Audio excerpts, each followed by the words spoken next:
இப்ப நீங்க கேட்ட கேள்விக்கு பலமுறை உங்க எல்லாருக்குமே நான் பதில் சொல்லிட்டேன். எங்களை விட நீங்கெல்லாம் ரொம்ப ஆர்வமா இருக்கீங்க நாங்க யாரோட கூட்டணி அமைக்க போறோம் அப்படின்றதுல.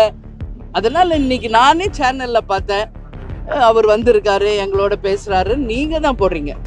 எங்களுக்கே இன்னும் தகவல் வரல. யார் உங்களுக்கு தகவல் கொடுக்குறாங்க? கொஞ்சம் சொன்னீங்கன்னா நல்லா இருக்கும். அதே மாதிரி பாலிமர் சேனல், நீங்க தான் அன்னைக்கு வந்தீங்க. உங்ககிட்ட நான் ஒன்று கேட்டுக்கிறேன். உங்களுக்கு எல்லாமே இங்கே என்ன நடக்குதுன்னு தெரியும். அவர் வந்து பேர் வைக்கணுன்னாரு. நான் உள்ள ஆஃபீஸ்க்குள்ளே வாங்க பேர் வைக்கிறேன்னு தான் சொன்னேன். இவ்வளோதான் அன்றைக்கி நடந்தது. அதுக்குள்ளே நீங்கள் வந்து ஏதோ அவரை பிடிச்சி தள்ளின மாதிரியோ ஏதோ தயவு செஞ்சு தப்பானதை நீங்கள் வந்து முன்னோட்டு பண்ணக்கூடாது. இவ்வளோ வந்து நான் பேர் வைக்கிறேன்னு தான் சொல்கிறேன். அதுக்குள்ளே நீங்கள் வந்து ஒரு தவறான செய்தியை இனிமேல் போட வேண்டாம் என்பதை எல்லா பிரச்சனையும் வச்சுக்கிட்டு உங்ககிட்ட சொல்கிறேன். கூட்டணி குறித்து நாங்கள் உறுதி செஞ்சிட்டோம், உரிய நேரத்தில் அறிவிப்போம் அப்படின்னு சொல்லிட்டு மாநாட்டில் நீங்கள் வந்து அறிவிப்பு செஞ்சீங்க. ஆனால் இப்போ கூட்டணி குறித்து இன்னும் முடிவெடுக்கல அப்படின்ற ஒரு முடிவு தேசிய முற்போக்கு திராவிட கழகத்தின் சார்பாக இன்றைக்கு கேப்டன் அவர்களுக்கு பூஜை செஞ்சுட்டு எங்களுடைய டெய்லி ஒர்க் தொடங்க வந்திருக்கேன். ப்ரெஸ் பீப்புள் நீங்கள் எல்லாரும் இன்னைக்கு வந்திருக்கீங்க, என்ன ரீசனுக்கு வந்திருக்கீங்க அப்படிங்கறத நீங்க சொல்லுங்க, அதுக்கு பதில் நான் சொல்றேன். அமைச்சர் பியூஷ் கோயல் சென்னை வருகை தந்திருக்காரு. என்டிஏவோட கூட்டணியை இன்னும் பலப்படுத்தும் விதத்துல நிறைய பேச்சுவார்த்தைகள் போய்கிட்டு இருக்கு. தேமுதிக ஏற்கனவே முடிவெடுத்து தான் நம்ம மாநாட்டில் சொல்லியிருந்தோம். அந்த முடிவு என்னன்றத தொண்டர்கள் ரொம்ப அவளோட காத்துக்கிட்டு இருக்காங்க. நீங்க தான் சொல்லுங்க. எங்க தொண்டர்கள் காத்திருக்காங்களா? எங்க தொண்டர்கள் காத்திருக்காங்கன்னா நாங்க பாத்துக்கிறோம், சரிங்களா? நீங்க ப்ரெஸ் பீப்புள் தான் காத்திருக்கீங்க, தொண்டர்கள் எல்லாம் தெளிவா இருக்காங்க. இருந்தாலும் எப்பவுமே நீங்க வந்து தலைமை அலுவலகத்துக்கு வந்தா எப்பவுமே நான் உங்களை அவாய்ட் பண்ணதே கிடையாது. நீங்க வந்ததையும் மதிச்சு எப்பவுமே உங்களுக்கு நான் ப்ரெஸ் மீட் கொடுத்துக்கிட்டு இருக்கேன். மற்ற யாரும் இப்படி கொடுக்குறாங்களான்றதை நீங்க கொஞ்சம் யோசிச்சுக்கணும். ஏன்னா டெய்லி இங்கே அன்னதானம் நடக்குது, டெய்லி தலைவருக்கு பூஜை நடக்குது, இங்கே எவ்வளோ பேர் வந்து கேப்டனை பார்க்குறாங்கன்றதெல்லாம் நீங்கள் டெய்லி பார்த்துக்கிட்டு இருக்கீங்க. அந்த வகையில் இன்னைக்கு நீங்கள் வந்திருக்கீங்க. ஸோ நீங்கள் கேட்குற பதில் சொல்கிறேன். அதுக்கு முன்னாடி ஒரு 4-5 மக்கள் பிரச்சனையை பற்றி நான் பேசணும்னு நினைக்கிறேன். ஏன்னா இன்னைக்கு நம்ம அரசியல் என்பது மக்களுக்காக தான் இந்த அரசியல்.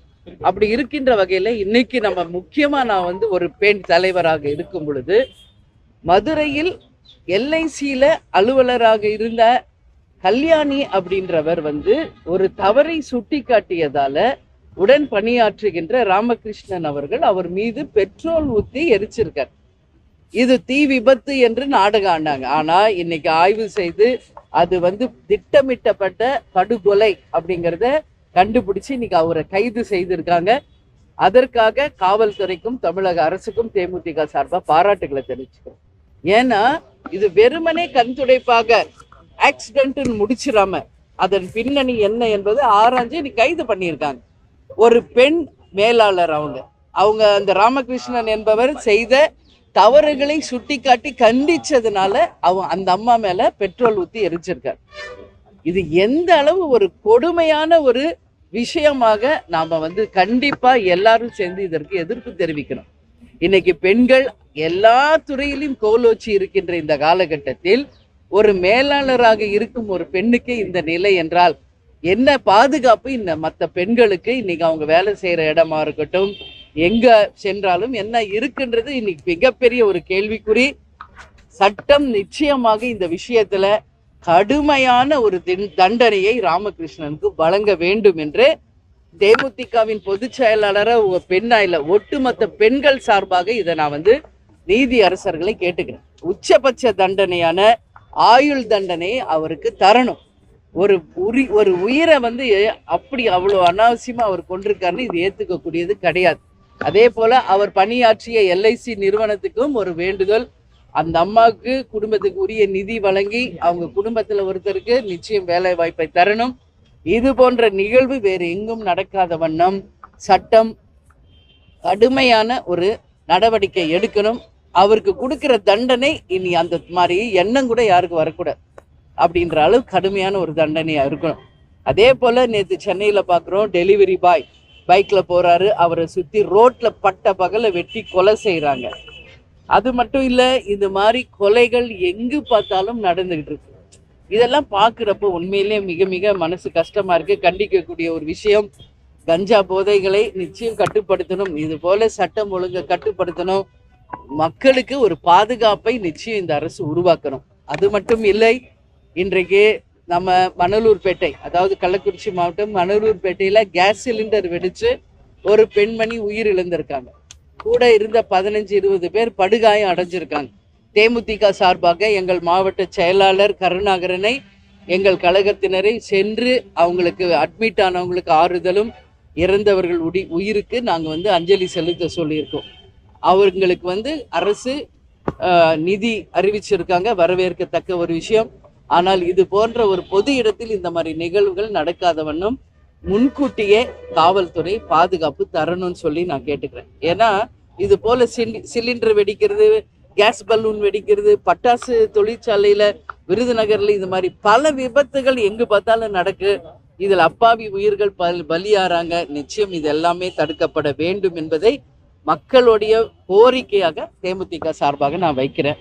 இப்ப நீங்க கேட்ட கேள்விக்கு பல முறை உங்க எல்லாருக்குமே நான் பதில் சொல்லிட்டேன். எங்களை விட நீங்கெல்லாம் ரொம்ப ஆர்வமா இருக்கீங்க நாங்க யாரோட கூட்டணி அமைக்க போறோம் அப்படின்றதுல. அந்த வகையில பத்திரிகை நண்பர்களாகிய உங்களை நான் அழைத்து உரிய நேரத்தில் அதிகாரப்பூர்வமாக அறிவிப்பேன். அதனால இன்னைக்கு நானே சேனல்ல பார்த்தேன், அவர் வந்திருக்காரு எங்களோட பேசுறாரு, நீங்க தான் போடுறீங்க. எங்களுக்கே இன்னும் தகவல் வரல. யார் உங்களுக்கு தகவல் கொடுக்குறாங்க? கொஞ்சம் சொன்னீங்கன்னா நல்லா இருக்கும். இதுதான் உண்மை. இன்னும் நான் இப்ப இங்க தான் நிக்கிறேன் தலைமை அலுவலகத்துல. எங்களை சுத்தி எங்க கழக நிர்வாகிகள் இருக்கேன். எங்களுக்கே அந்த மாதிரி ஒரு நியூஸ் இப்ப இந்த நிமிஷம் வரைக்கும் வரல. அப்படி இருக்கும் பட்சத்தில் மீடியாவுக்கு யார் இந்த மாதிரி தவறான ஒரு செய்திகளை கொடுக்குறாங்க என்பது உண்மையிலே எனக்கு புரியல. நான் பலமுறை உங்க எல்லார்ட்டையும் சொல்லிட்டேன். அப்படி ஏதாவது டவுட் இருந்தால் எங்ககிட்ட கேளுங்க, நான் விளக்கம் சொல்றேன்னு. பட் நீங்க உங்க செய்தியை போடுற மாதிரி தான் இருக்கீங்க. நீங்க போட்ட செய்தியில் 1% கூட உண்மை இல்லை. இந்த நிமிஷம் வரைக்கும் யாரும் எங்களை அணுகவும் இல்லை, எங்களுடன் தொலைபேசியிலையும் தொடர்பு கொள்ளல. ஏன்னா அவர் எதற்கு இங்க வந்திருக்காரு என்பது கூட எங்களுக்கு தெரியாது. இதுதான் உண்மை. எனவே உண்மை நிலையை நீங்க போடணும்னு சொல்லி நான் கேட்டுக்கிறேன். ஏன்னா இதை பார்க்குறவங்க எல்லாம் கன்ஃபியூஸ் ஆகுறாங்க. நான் தெளிவா சொல்றேன், நான் கூப்பிட்டு உங்களை அதிகாரப்பூர்வமா அறிவிக்கிறேன் நான் சொல்றேன். ஆனாலும் நீங்க டெய்லி ஏதோ ஒரு நியூஸ் உங்க டிஆர்பிக்காக நீங்க போட்டு கன்ஃபியூஸ் பண்ணாதீங்க யாரையும். அப்படி ஒரு டிசிஷன் நாங்க எடுத்தா நான் ஃபர்ஸ்ட் கூப்பிட போறது உங்களை தான். இப்பவும் சொல்றேன். அதனால தவறான செய்திகளை போட வேண்டாம் என்று நான் கேட்டுக்கொள்கிறேன். என்டிஏ சம்பந்தமா யாரும் நம்ம கூட்டணி கூட போகிறோமா? யார் கூட கூட்டணின்ற முடிவு எடுத்துருக்கோம் இல்ல, அதுதான் இன்னும் நாங்க டிசிஷன் எடுக்கல. நீங்க கேக்குறீங்க என்டிஏன்னு. அவர் வந்திருக்காரு, 23ஆம் தேதி பிரதமர் வருகிறார் என்பதை தொலைக்காட்சியில தான் நான் பார்த்தேன். அவங்க பொதுக்கூட்டத்துக்கு வர்றாங்களா, அவங்க கட்சி சார்பான கூட்டமா, அவங்க கூட்டணி சார்பான கூட்டமான்னு கூட இன்னும் யாருக்கும் அது தெரியல. அதனால உங்களை மாதிரி தான் நானும் எதுவும் தெரியாது. எங்களை பொறுத்த வரைக்கும் தேமுதிகவை சார்ந்த பொறுத்த வரைக்கும் நான் ஏற்கனவே சொன்னது போலதான், மாநாட்டிலையும் பிரஸ் மீட்லையும் நான் சொன்னது போல, எங்க மாவட்ட செயலாளர்கள் கழகத்தினுடைய நிர்வாகிகளை கலந்தாலோசிச்சு ஒரு தெளிவான ஒரு முடிவை பத்திரிகை நண்பர்களாக உங்களை அழைச்சு நாங்கள் அறிவிப்பேன். அதுக்கு முன்னாடி 24ஆம் தேதியிலிருந்து பிப்ரவரி 2ஆம் தேதி வரைக்கும் 4ஆம் கட்ட பயணத்திற்கு நாங்கள் கிளம்புறோம். அதுவும் ஏற்கனவே திட்டமிட்டபடி அந்த பயணமும் நாங்கள் செய்ய இருக்கிறோம். அதாவது உள்ளம் தேடி இல்லம் நாடி மற்றும் மக்களை தேடி மக்கள் தலைவர் 4ஆம் கட்ட பயணம் நாங்கள் தொடர இருக்கிறோம் என்பதையும் தெரிவிச்சுக்கிறேன். அதனால யாருடனாவது கூட்டணி முடிவானால் உறுதியாக உங்களை அழைச்சு நாங்கள் சொல்கிறோம் என்பதை தெரிவிச்சுக்கிறேன். அதே மாதிரி பாலிமர் சேனல், நீங்க தான் இன்னைக்கு வந்தீங்க. உங்ககிட்ட நான் ஒன்று கேட்டுக்கிறேன்.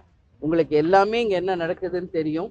அவர் பேர் வைக்கணும்னாரு. நான் உள்ள ஆஃபீஸ்க்குள்ள வாங்க பேர் வைக்கிறேன்னு தான் சொன்னேன்.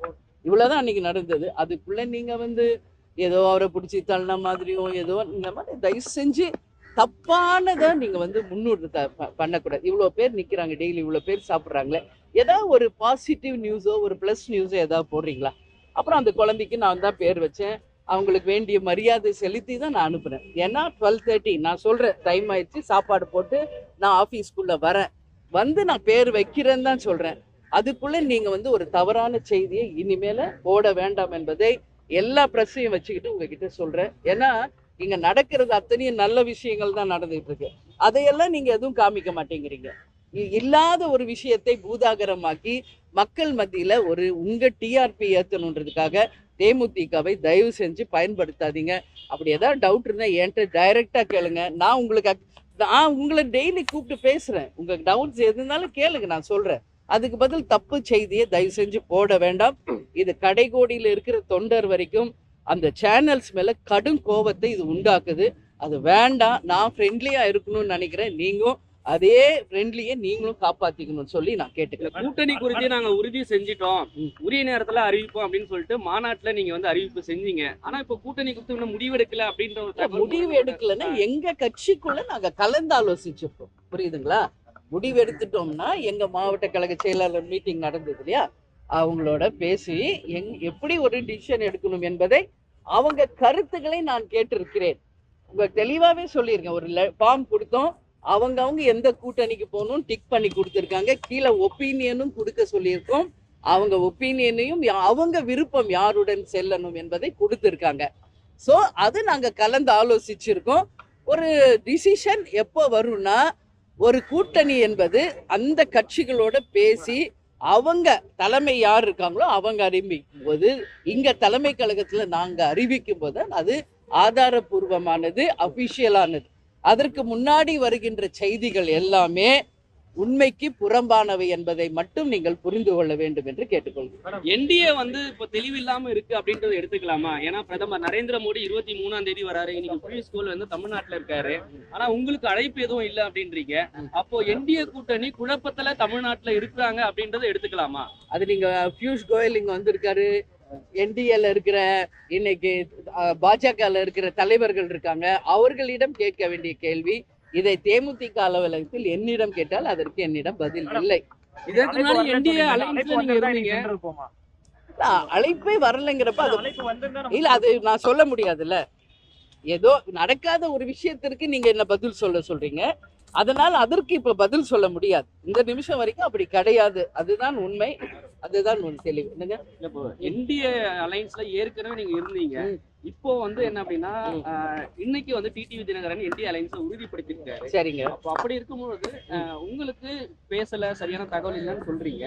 அப்போ சரியான ஒரு அணுகுமுறையில இல்லாம இருக்காங்க அப்படின்றத பாக்கலாமா? இல்ல, அதுதான் இந்த கேள்வி நீங்க அவங்க கிட்ட கேட்கணும். எங்களுடைய நிலைப்பாடு எங்க நிலைப்பாடு என்னன்றது உங்களை அழைச்சு நான் அதிகாரப்பூர்வமா அறிவிக்கிறேன்னு சொல்றேனே உங்களுக்கு. புரியுதுங்களா?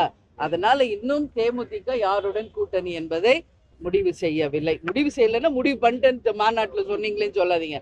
அது எங்க மாவட்ட செயலாளரோட கலந்து ஆலோசனை முடிஞ்சிருக்கு. ஸோ ஃபைனல் டிசிஷன் ஒன்று இருக்குல்ல, அறிவிப்புன்னு, அது ஒன்று வெயிட்டிங். நான் நிச்சயம் உங்களை அழைச்சுதான் எல்லாரும் முன்னாடியும் நான் அறிவிக்கிறேன். எவ்வளவு சீக்கிரம் நல்ல செய்தி. அதை சொல்லிட்டேன், என்னையோட நீங்க ரொம்ப ஆர்வமா இருக்கீங்கன்ட்டு. அதனால நாங்க பாத்துக்கிறோம். இது எங்க கட்சி, எங்க ஃபியூச்சர், எங்க நம்பி இருக்கிற லட்சக்கணக்கான தொண்டர்களுக்கு ஒரு அந்நியா இல்ல, அம்மாவா மிகப்பெரிய பொறுப்போட மிகப்பெரிய கடமை கேப்டன் என்கிட்ட கொடுத்துட்டு போயிருக்காரு. உங்களுக்கு எல்லாம் தெரியும். ஒரு குடும்பத்தை நிர்வகிக்கிறதே ஒரு பெரிய விஷயம். அப்படி இருக்கிறப்போ இவ்வளவு பெரிய ஒரு கட்சி மிக மிக பொறுப்புடன் மிக மிக அந்த பொறுப்புணர்வோடு நான் இருக்கேன். நிச்சயமாக உரிய நேரத்தில் அறிவிக்கிறேன். பியூஷ் கோயல்ல இருந்து அழைப்பு இன்னைக்கு வந்ததுன்னா நீங்க போய் பேசுறதுக்கு தயாரா இருக்கீங்களா? ஒருவேளை உங்களுக்கு அழைச்சானா, சென்னையில தான் இருக்கிறாரு, எல்லாரையும் பார்த்துட்டு இருக்காரு, உங்களுக்கு அழைப்பு வந்தா நீங்க போறதுக்கு தயாரா இருக்கிறீங்களா? இல்ல, அப்படி வந்துச்சுன்னா உங்களுக்கு நான் சொல்றேங்க. இந்த நிமிஷம் வரைக்கும் வரல.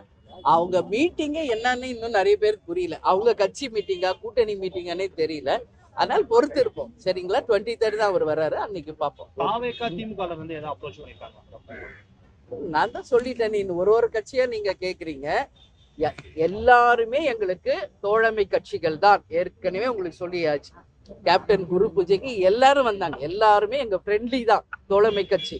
ஆனா யாருடன் நாங்கள் இறுதி கூட்டணி அமைக்க போகிறோம் என்பதை உரிய நேரத்தில் எங்கள் மாவட்ட கழக செயலாளர்களை மீண்டும் அழைத்து அதிகாரப்பூர்வமாக உங்களுக்கு அறிவிப்போம். நன்றி.